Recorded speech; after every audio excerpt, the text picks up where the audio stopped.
Now for the Taurus zodiac sign people in the Navamsa chart. So for those people who have a Taurus rising sign in your Navamsa chart as the first house in your or your ascendant house in your D9 chart in your Navamsa chart. So here Saturn's placement or transit into the Pisces sign will be very, very important. So firstly, where Saturn is in your D9 chart, in what dignity is very important. Is Saturn in your 7th sign or the 6th house or your 7th house or your 3rd house? So, and in what dignity it is it in Aries sign, in your Navamsa? All of these will have a strong bearing on what are the probabilities that Saturn is bringing to you in your Navamsa.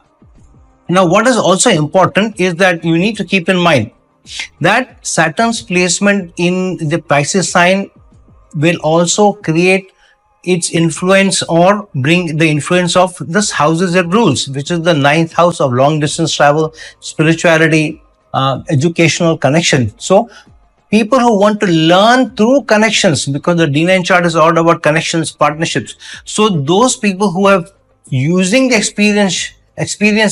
experiential learning to connect with people and to be able to take advantage from that is highly probable, because Saturn is aspecting the Lagna, while Saturn rules the 9th and as well as the 10th house, and Rahu plays in the 10th house, while Saturn goes into the 11th house. Rahu will be transiting into the Aquarius sign in a few weeks, which means your ability or your hunger and desire to connect with new people with who you think you have a lot of things in common or things to learn from will also be heightened, because the D9 chart is all about people, mind you.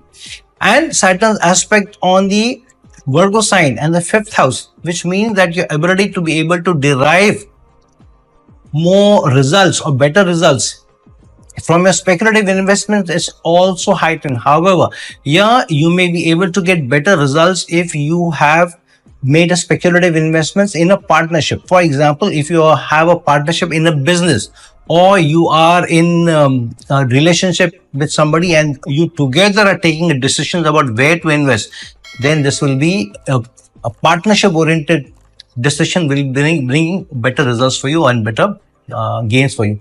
Then Saturn's aspect on the Sagittarius sign.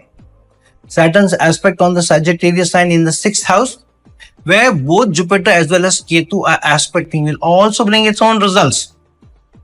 While Saturn will expand the results of the 8th house and gain from the 8th house, because now Saturn is in the 11th house. So one thing it will do is bring new connections, sudden connections, new people you will be able to connect and also be able to profit from them, because the D9 chart is all about people. However, especially because Jupiter is also aspecting and expanding it, and the sudden transformation will also come about because Ketu's aspect is also there.